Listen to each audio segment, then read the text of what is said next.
Esse trabalho que eu trago para vocês foi publicado no final do ano passado, 2023, e aqui os pesquisadores compararam duas condições de flexão plantar.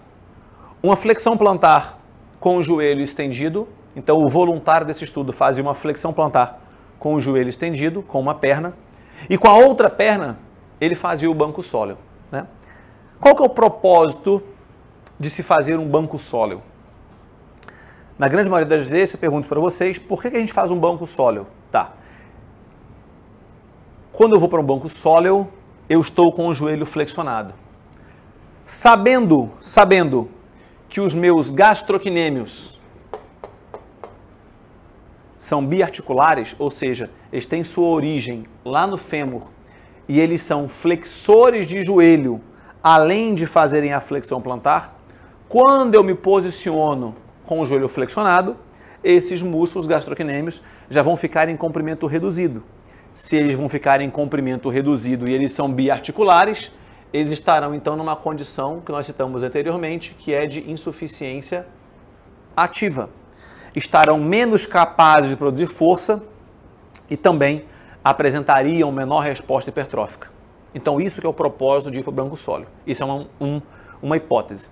A outra hipótese, que nós vamos falar um pouquinho mais sobre isso, é pelo fato dos gastrocnêmios estarem em insuficiência ativa e então serão menos capazes de produzir força para fazer a flexão plantar, o sóleo seria mais sobrecarregado, mais demandado no banco sóleo e então por isso o sóleo no banco sóleo teria maior hipertrofia. A pergunta é, será que isso acontece realmente? Será que acontece dessa maneira, né? E aí vamos ver o que esses autores trouxeram para a gente com esses voluntários após realizarem 12 semanas de treinamento, sendo 2 vezes por semana, fazendo 5 séries de 10 repetições com 70% de 1 RM. Olhando para o tríceps sural como um todo, para todo o tríceps sural, né, gastrocnêmios juntamente com o sóleo, os pesquisadores observaram que quem fez a flexão plantar em pé com o joelho estendido teve um aumento do tríceps sural de 5,6%. E quem fez o banco sóleo, um aumento de 2,1%. Ou seja, fazer o exercício com o joelho estendido, nesse caso aqui em pé, foi mais interessante para a hipertrofia de todo o tríceps sural. Olhando para os gastrocnêmios, vejam que o gastrocnêmio lateral com o joelho estendido em pé aumentou 12,4% e no banco sóleo 1,7% em média. E o gastrocnêmio medial em pé 9,2%, joelho estendido, e no banco sóleo 0,6%. Então, a nossa primeira hipótese, que é quando eu vou para o banco sóleo, eu tenho menor resposta hipertrófica dos gastrocnêmios por estarem em insuficiência ativa, essa hipótese foi confirmada. Realmente o banco sóleo para os gastrocnêmios realmente não é lá grande coisa, né? Só que a outra hipótese, que era o sóleo, pelo fato dos gastrocnêmios estarem em menor comprimento, insuficiência ativa e não conseguirem produzir força, o sóleo seria mais demandado e teria maior resposta hipertrófica. Só que quando a gente vem olhar aqui para o estudo, a gente vai ver que o sóleo, com o joelho estendido, os voluntários aumentaram 2,1% em média. E no banco sóleo, aumentaram 2,9% em média. E essa diferença aqui, por mais que de maneira absoluta foi de 0,8%, estatisticamente não deu diferença significativa.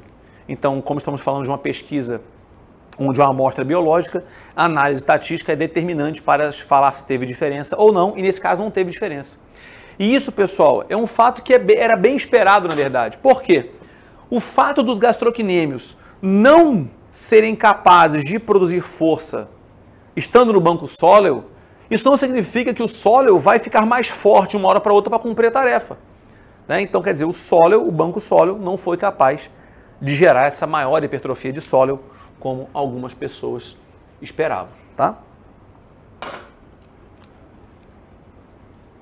Então, se eu estou querendo prescrever exercício pensando no gastrocnêmio, o exercício, a flexão plantar com o joelho estendido, que trabalha com esse músculo em maior comprimento, parece mais interessante.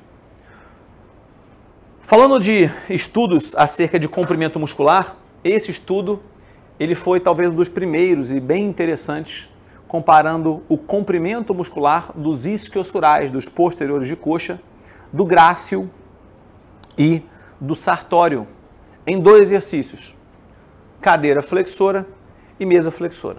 Vamos lá então.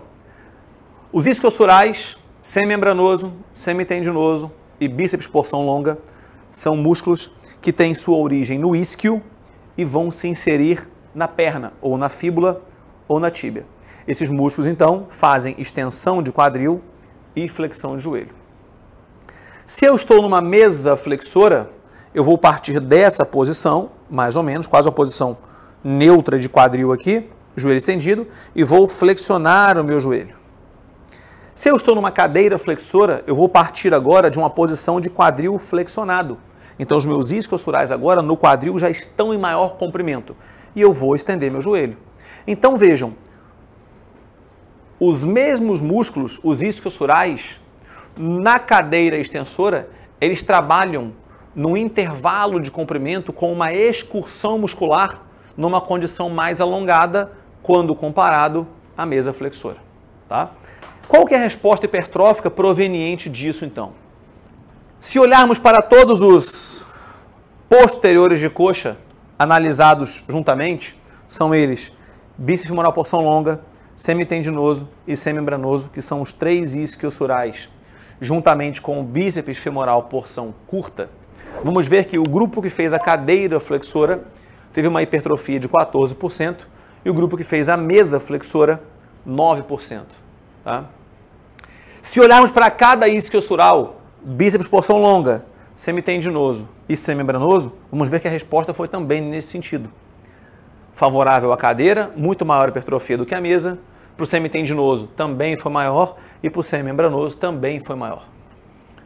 Qual que é a condição incomum para esses 3 músculos quando eu estou na cadeira?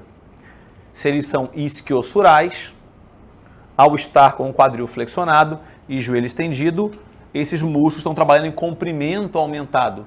E isso parece ser um fator determinante para ter resultado em maior hipertrofia quando comparado à mesa. Para o bíceps femoral porção curta, que tem sua origem no fêmur e insere na fíbula, ou seja, ele não passa pelo isquio, não passa no quadril, então ele não é biarticular. Veja que a posição do quadril, estando na cadeira ou na mesa, para esse cara, o bíceps porção curta, não fez diferença. Da mesma maneira, o grácil, que é um músculo adutor de quadril, mas também é flexor de quadril, veja que também para o grácil também não teve diferença. E para o sartório, teve uma resposta curiosa, que foi oposta. Para o sartório, a maior hipertrofia foi observada na mesa e não na cadeira. E aí, se formos lembrar da anatomia, da cinesiologia, o sartório, ele é um músculo que ele é flexor de joelho, só que no quadril, ele não é extensor de quadril, ele é flexor de quadril. Ué, se esse músculo ele é flexor de quadril, para que ele fique em maior comprimento, eu vou ter que fazer isso na mesa. Então, por isso, ou pelo menos isso pode explicar em partes, o porquê o sartório foi mais hipertrofiado na mesa do que na cadeira, enquanto para os isquiosurais houve maior hipertrofia quando realizado a cadeira, quando comparado à mesa.